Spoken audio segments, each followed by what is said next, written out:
For the News and Observer, I'm Dawn Vaughan, Capitol Bureau Chief and host of Under the Dome. You're listening to our latest episode for the week of September 16th, 2024.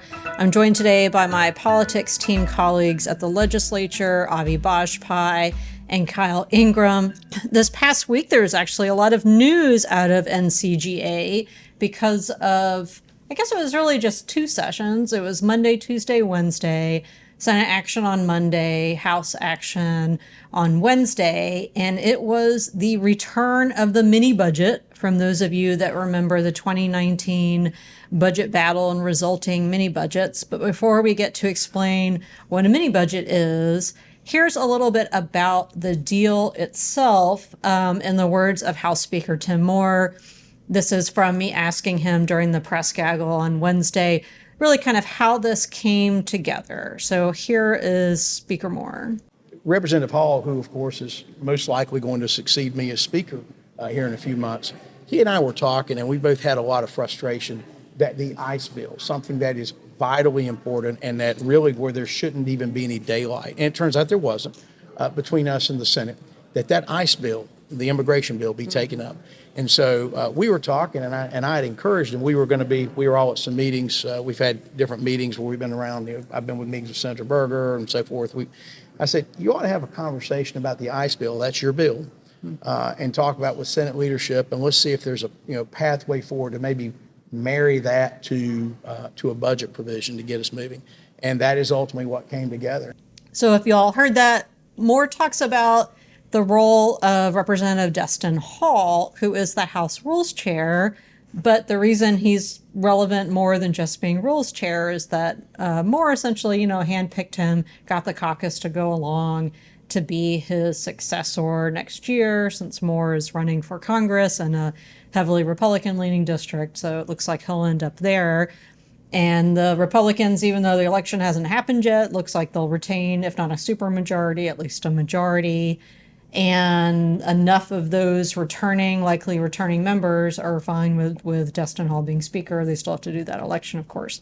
But the fact that Moore talked about him that way, talked about how Hall is a little bit a part of these negotiations with Senate Leader Berger, and the phrase that the ICE part of the bill, so it had the funding for the backlog for private school vouchers, it had money for K-12 enrollment growth, it had money for community colleges, it had money for Medicaid rebates, and money for broadband internet expansion. But the phrase, the ICE is your bill, Moore talking to Hall and saying, Hall should talk to Berger about this. Avi, you've been covering this ICE bill for a long time. And this really is Hall's bill. It's kind of like Hall's signature bill, really, since he's, been on the stage. Definitely one of his major bills, signature bills, something that he's been spearheading. He and other Republicans, too, for 5 years now, 5-6 years. This has been a long time in the works. Of course, Governor Cooper vetoed a similar bill twice before.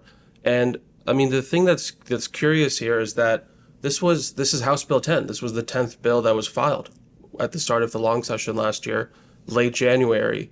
And we went all the way from January of 2023 until September of 2024, when this bill, the main thrust of it at least, is tucked into a mini budget, is finally passing the legislature, going back to the governor's desk, in anticipation of likely, veto and override votes.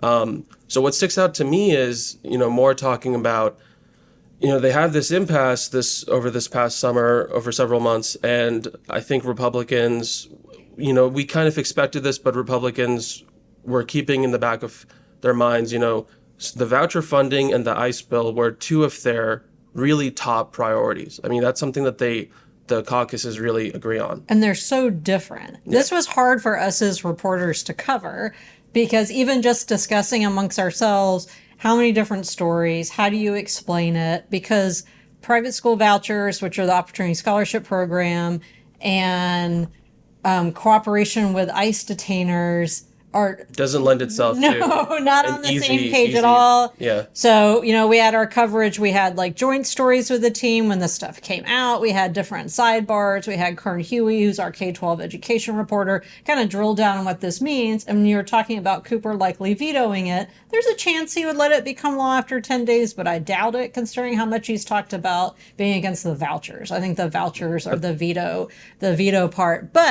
And then there's some veto overrides, which Kyle, you covered. And what do you think about like how that played out compared to some other veto overrides? They weren't necessarily controversial, and there wasn't even a lot of debate on the Senate floor. Yeah, I think it's just emblematic of how these overrides have become business as usual for the legislature. This has been a session with a crazy amount of veto overrides. I think we're at like 26 now, and it's just now a regular part of the legislative process.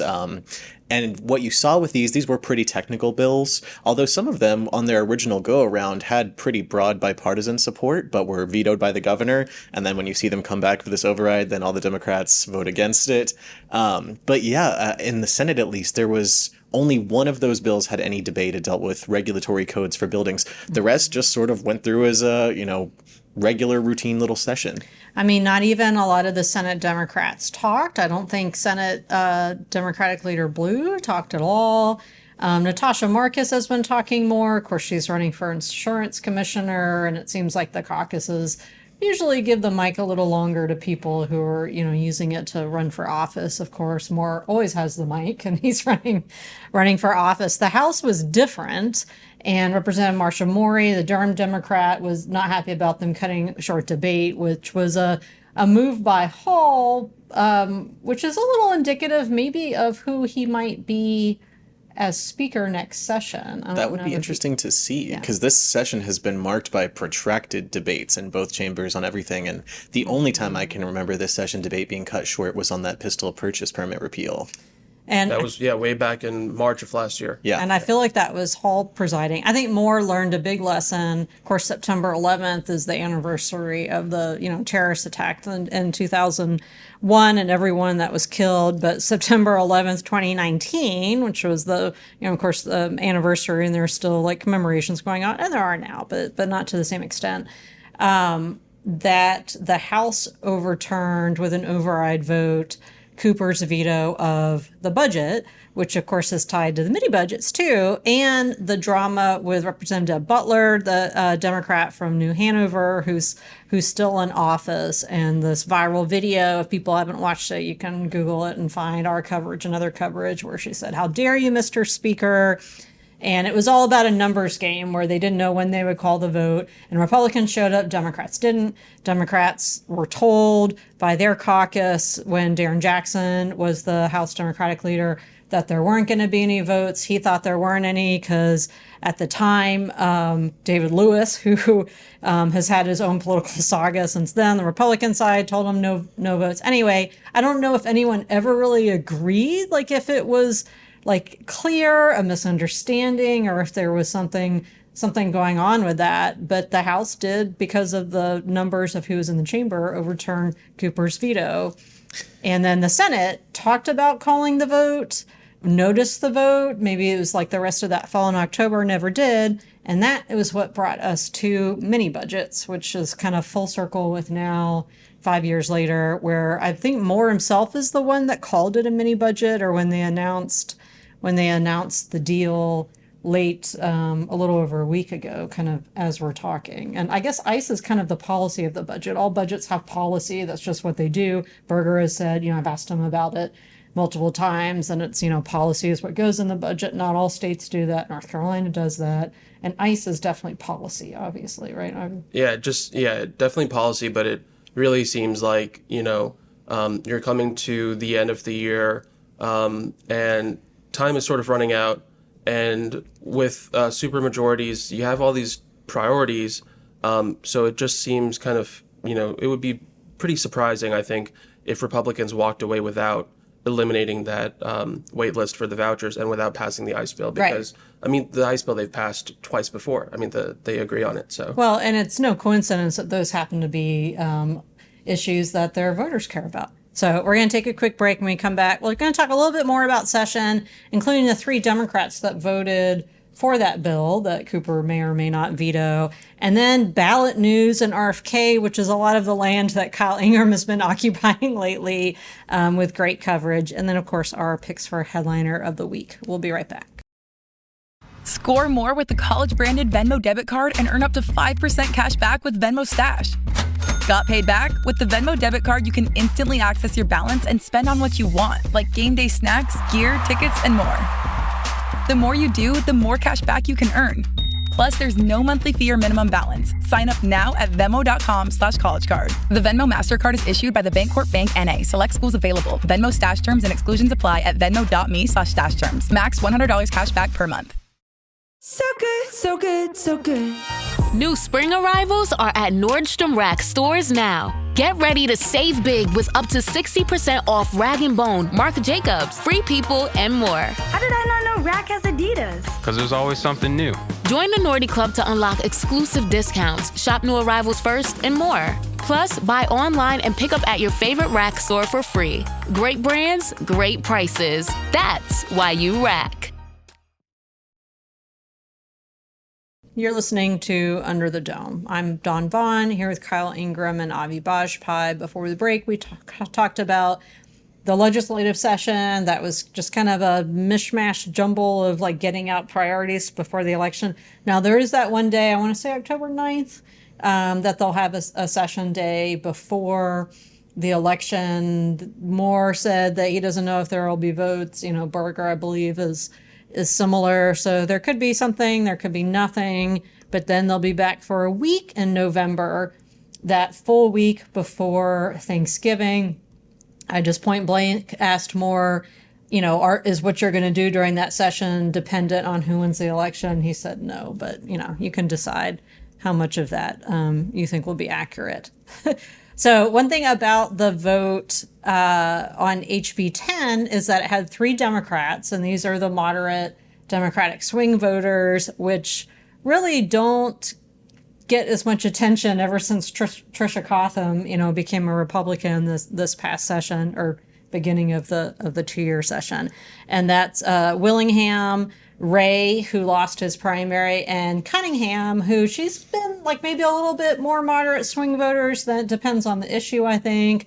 You know, she talked for a while of support of the part of the bill with the ICE detainer cooperation during the House Rules Committee, which was interesting to kind of the juxtaposition of a Democrat supporting a bill that, and of course, Hall is chair of rules, and this is his thing, his bill. So I don't know if that's kind of any sort of signal going into next session, what changes we have. Before we move on to RFK and ballots, any thoughts from either of you or Kyle on just kind of the session week and what this means going ahead, you know, for the post-election session, or even what 2025 might look like for us? I mean, it is strange to think that out of all of the controversial issues that went through the legislature this year, the sticking point that took to them probably the last substantive policy they'll do this session was ICE, which is something that enjoyed, you know, broad support within the caucus in both chambers. But it does give them the advantage, as I think Avi mentioned, or you mentioned earlier, that this is the most recent policy they can point to going into these elections, as immigration remains a top concern for Republican and some Democrat voters. Mm-hmm. Okay. Kyle, so you've been in RFK Jr. ballot world for I don't know how many stories now. So far too many. What do people need to know about how this mattered with the election, since RFK is, you know, pieced out of all of this now? You know, as a North Carolina politics reporter, I never thought I would have to write so many stories about Robert F. Kennedy Jr. But where it stands now, we use that lead image a lot too. I know. Wait, I mean, he's never come here, I don't think, so we haven't gotten a good photo. But where it stands now is that he's going to be removed from the ballots, and this has delayed our absentee ballot period most likely by nearly a month, because absentee ballots were supposed to go out on September 6th, but there had been 130,000 requests at that point. All of those are on hold now because the courts, RFK sued after the State Board of Elections wouldn't let him off the ballot because the board said, we don't have enough time to make these changes, we'll miss the deadline, it'll be expensive. He sued, and it eventually went all the way up to the North Carolina Supreme Court, who sided with him and said, yes, this will cause delays, this will lead to extra costs, which will be borne by counties, not the state. The state doesn't pay for this. But it's worth it, the majority said, which was all Republican justices, because any votes that voters cast for RFK Jr. would be useless votes if he was included on the ballot. So there were the 2 Democratic justices dissented on that, as well as 1 Republican justice. But the majority carried the decision, and we now have to wait several weeks for all of those ballots to be reprinted. There had already been nearly 3 million ballots printed. All of those now have to go into separate storage. They have to be put away from everything else while they get the new ones ready, and it's going to cost hundreds of thousands of dollars. And who's paying for it? The counties. So the all taxes. Of this, yes, all the of this. Taxpayers. Yes, all of the cost of all of this is borne by the counties, not the state government. The state has not given any indication they are interested in helping the counties pay for this. So, and we know that counties pay for things by property taxes. So, who's it benefit and who doesn't it? Well, the Republicans and RFK Jr. himself seem to think that this move will benefit Republicans. When he suspended his campaign, and it's important to note, he's partially suspended his campaign. He said, I will stay on the ballot in some states where it's less competitive, but go off the ballot in other states where it is competitive. But he did so at the same time he endorsed former President Donald Trump in the presidential race. And the Republicans appear to have made the political calculus that having him on the ballot now harms them more than it harms Democrats, when initially it was the Republicans that wanted him on the ballot and the Democrats that wanted him off. But even on this point about him saying, continue to vote for me if you're in a kind of like solidly blue or solidly red state, and don't vote for me if you're in a swing state. I think he even reversed course on that too. I might be wrong, but I'm pretty sure he said recently this past week, you know what, just vote for Trump, period. Which I think shows like how chaotic this whole saga has been. Extremely. And the idea maybe from him, his calculus of like, let's not send any mixed messages at all.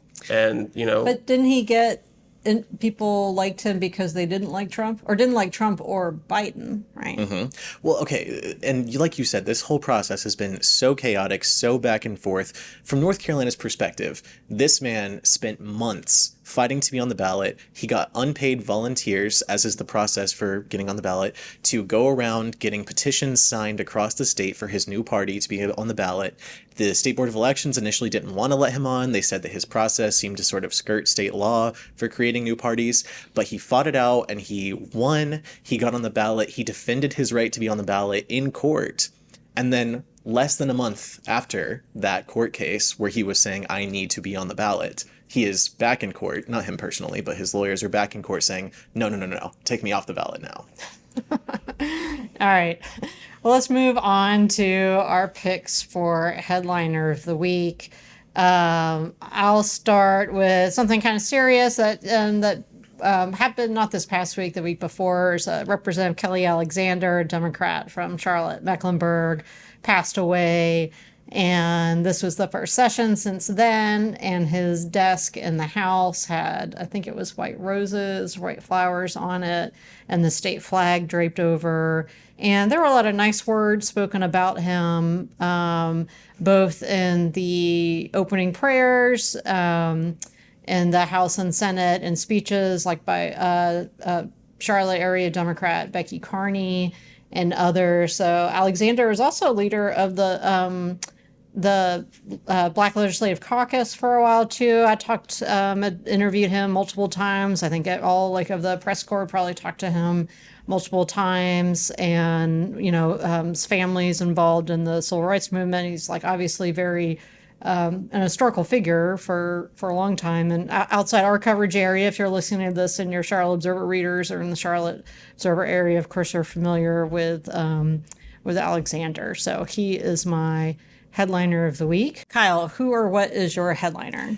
My headliner is going to be this flurry of lawsuits that we've seen come from the North Carolina Republican Party and the Republican National Committee, all filed seeking to change North Carolina laws or practices related to voting.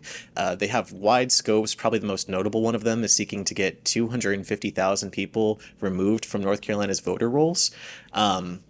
We're going to see how these play out if there's enough time for them to be adjudicated before the election, but some critics have charged that this is the Republican Party planting seeds for being able to try and claim there was fraud or interference in the election.